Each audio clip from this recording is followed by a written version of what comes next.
ഒരാണും പെണ്ണും പരസ്പരം ഷെയ്ക്കൻഡ് കൊടുത്താൽ എന്താണ് പ്രശ്നം? ഒരാണ് ഒരു പെണ്ണിൻ്റെ മടിയിലിരുന്നാൽ എന്താണ് പ്രശ്നം? ഒരു പെണ്ണ് ഒരാണിൻ്റെ മടിയിലിരുന്നാൽ എന്താണ് പ്രശ്നം? ഇത്തരം ചോദ്യങ്ങളൊക്കെ ഇപ്പോൾ ക്യാമ്പസിലും വിദ്യാർത്ഥികൾക്കിടയിലൊക്കെ സ്വാഭാവികമായിട്ട് നടന്നുകൊണ്ടിരിക്കുകയാണ്. അത് ഇന്ന് ഏറ്റവും കൂടുതൽ ഉയർന്നു വരുന്ന ആളുകളുടെ ഇടയിൽ പ്രചരിക്കുന്ന ഒരു ചോദ്യം തന്നെയാണിത്. റസൂലുള്ളാഹി സ്വല്ലല്ലാഹു അലൈഹി വസല്ലമയുടെ ഹദീസ് തന്നെ നമുക്ക് പരിശോധിച്ചാൽ വ്യക്തമാണല്ലോ.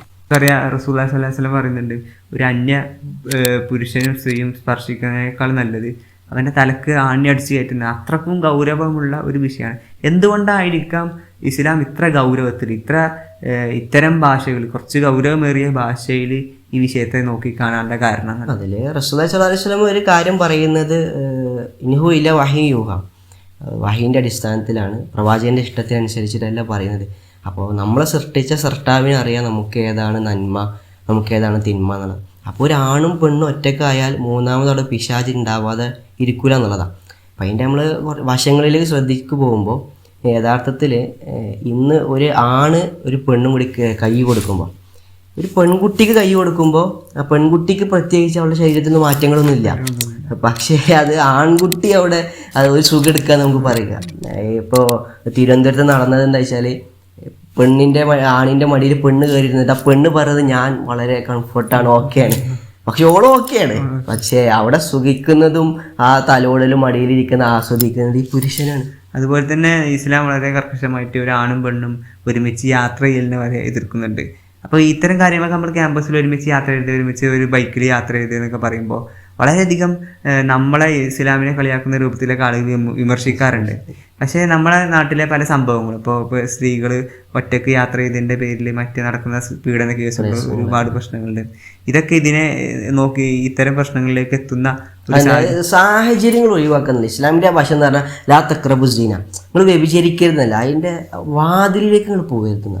അപ്പോൾ അങ്ങനത്തെ ഒരു വശം, അതായത് സാഹചര്യങ്ങൾ ഒഴിവാക്കും. അപ്പോൾ ഒരാണും പെണ്ണും ഒറ്റക്കൊരു യാത്ര ചെയ്യുന്നു, അല്ലെങ്കിൽ ക്യാമ്പസിൽ ഒരാണും പെണ്ണും തൻ്റെ സഹോദരി അല്ലാതെ രക്തബന്ധുക്കളല്ലാത്ത മഹറമല്ലാത്ത ഒരു അന്യ പുരുഷൻ്റെ ഒപ്പം ഒരു സ്ത്രീ സഞ്ചരിക്കുകയാണെങ്കിൽ, ബൈക്കിൽ സഞ്ചരിക്കുമ്പോൾ സ്വാഭാവികമായിട്ടും അവർ തമ്മിൽ ഉണ്ടാകുന്ന സ്പർശനങ്ങൾ, ഇവർ ഉണ്ടാകുന്ന യാത്രകൾ, കൂടുതൽ ദീർഘമുള്ള യാത്രകളിലൊക്കെ ഒരുമിച്ച് സംസാരങ്ങളായിക്കൊണ്ട്, ഇതൊക്കെ അവർ തെറ്റൊന്നും മനസ്സിലുണ്ടാവില്ല. പക്ഷേ അവർ ഈ ഇടപെടൽ കൊണ്ട് സ്വാഭാവികമായിട്ട് എന്ത് ചെയ്യും, ഒരു ഓപ്പോസിറ്റ് സെക്സിനോട് താല്പര്യം തോന്നും. അപ്പോൾ ഏത് ജന്തു, ഇപ്പോൾ മയിലാണെങ്കിലും ഏത് ജന്തുക്കളാണെങ്കിലും ഓപ്പോസിറ്റ് സെക്സിനോട് താല്പര്യമുണ്ട്.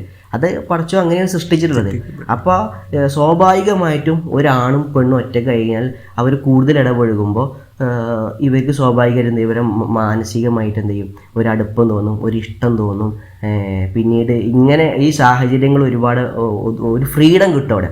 ആ ഫ്രീഡം കിട്ടിയിട്ട് പിന്നെ ഇവർ മറ്റുള്ള തിന്മയിലേക്ക് പോകുന്നു. പക്ഷെ ഇന്ന് ഇത് സമൂഹത്തിൽ തിന്മല്ല, അതിനെ ഒരു നോർമലൈസ്, ഇപ്പോൾ ഒരു തെറ്റാണ് എന്ന് പറയുമ്പോൾ അതിങ്ങനെ കൂടുതലായിട്ട് അത് വരുമ്പോൾ ഇപ്പൊ എന്താ വെച്ചാൽ ഈ ഫ്രണ്ട് സർക്കിൾ അടക്കപ്പോൾ സുഹൃത്തുക്കളാണും പെണ്ണും നേരെ കൈ പിടിക്കലും തോളിൽ കൈയിടലും, ഒരു സ്ട്രോ എടുത്തിട്ട് ഞാൻ കുടിക്കും, ആ സ്ട്രോ തന്നെ കുടിക്കും. അത് ഒരു ഇന്ന് നോർമലൈസ് ചെയ്ത് തെറ്റല്ല. അത് അതിൻ്റെ വലിയൊരു വശം ഓസ്ട്രേലിയയിൽ നടന്ന സംഭവം. ഓസ്ട്രേലിയയിൽ ഒരാൾ ഒരു മൃഗരതി ചെയ്ത് ഒരു നായുമായിട്ട് ലൈംഗിക ബന്ധത്തിൽ ഏർപ്പെട്ട്. അപ്പോൾ നായുമായി ലൈംഗിക ബന്ധത്തിൽ ഏർപ്പെട്ടത് ജഡ്ജിൻ്റെ കയ്യിൽ പ്രശ്നമായി. അത് കോടതി വിധി വരുന്നു, ഇയാൾ ലൈംഗിക ബന്ധത്തിൽ ഏർപ്പെട്ടു, അതിൻ്റെ വീഡിയോ എതിർവശം ചെയ്ത് കാണിച്ചു കൊടുക്കുന്നുണ്ട്. അപ്പോൾ അതിൻ്റെ പേരിൽ ഇയാൾക്കെതിരെ ആക്ഷൻ എടുക്കുക. കാരണം മൃഗരതിയാണ് ഇദ്ദേഹം ചെയ്തത്, ആക്ഷൻ എടുക്കുന്നു. പക്ഷേ ഇദ്ദേഹത്തിൻ്റെ കൂടെയുള്ള ആളെന്ത് ചെയ്തു, ആ ജുറീഷ് ആ വീഡിയോ വാങ്ങിയിട്ട് ജഡ്ജിന് വീണ്ടും കാണിച്ചു കൊടുക്കുക. അത് ഒരു വട്ടം ജഡ്ജി കണ്ടപ്പോൾ വിധി പറഞ്ഞതാണ്. പക്ഷേ അത് വീണ്ടും ജഡ്ജിന് കാണിച്ചു കൊടുത്തു. ഒന്നിൽ ഏറെ ഒരുപാട് തവണ എന്ത് ചെയ്തു, ആ ജഡ്ജിന് ഇങ്ങനെ കാണിച്ചു കൊടുത്തു. അപ്പോൾ ആദ്യം ജഡ്ജിന് കണ്ടപ്പോൾ അതൊരു അറുപ്പുള്ളൊരു വീഡിയോ. ഈ നായായിട്ട് എങ്ങനെ ഒരു മനുഷ്യൻ ബന്ധപ്പെടുക, നമ്മളെ ബുദ്ധിക്കാണ് യോജിക്കാത്ത എന്തൊരു മ്ലാച്ചത പറഞ്ഞിട്ടാണ് അദ്ദേഹം ആദ്യം എന്ത് ചെയ്ത് അതിന് വിധി ചെയ്തു. പിന്നെ ഒരുപാട് തവണ അദ്ദേഹത്തേക്ക് കണ്ടപ്പോൾ എന്ത് ചെയ്തു, ഒരാൾക്കിപ്പോൾ ഒരു നായയെ കണ്ട് താല്പര്യം തോന്നി, ഇഷ്ടപ്പെട്ടു, ബന്ധപ്പെട്ടു, അതിനിപ്പോൾ എന്താ പ്രശ്നം? എന്നിട്ട് വിധി മാറി എന്നുള്ളതാണ് ഓസ്ട്രേലിയ നടന്ന സംഭവം.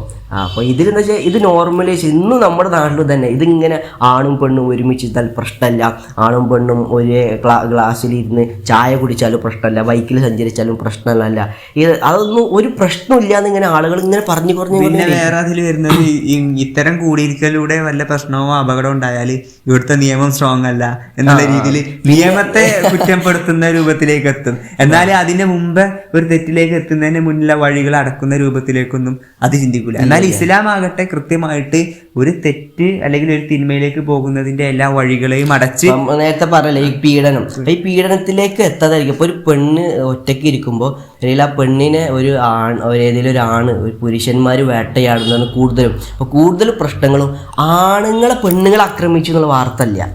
പക്ഷേ ഏത് വാർത്തയിൽ നോക്കുമ്പോൾ ആണുങ്ങൾ അതായത് സ്ത്രീകളെ ആണുങ്ങൾ ആക്രമിച്ചു എന്നുള്ള വാർത്ത. അതുകൊണ്ട് തന്നെയാണ് ഇസ്ലാം പറയുന്നത് സ്ത്രീകൾ യാത്ര ചെയ്യുമ്പോഴാണെങ്കിലും സ്ത്രീകൾ എപ്പോഴും സംരക്ഷിക്കപ്പെടണം. അപ്പൊ അതുകൊണ്ട് ഈ സ്ത്രീകളെ സംരക്ഷിക്കാൻ വേണ്ടിയാണ് ഇസ്ലാമിൽ ഇത്രമാത്രം ഒരുപാട് നിയമങ്ങൾ. കാരണം അവർ ഒറ്റക്കാവരുതെന്ന് പറയാൻ കാരണം വസ്ത്രധാരണം. കാരണം വസ്ത്രധാരണം എന്ന് പറഞ്ഞു കഴിഞ്ഞാൽ ഒരു അട്രാക്ഷൻ.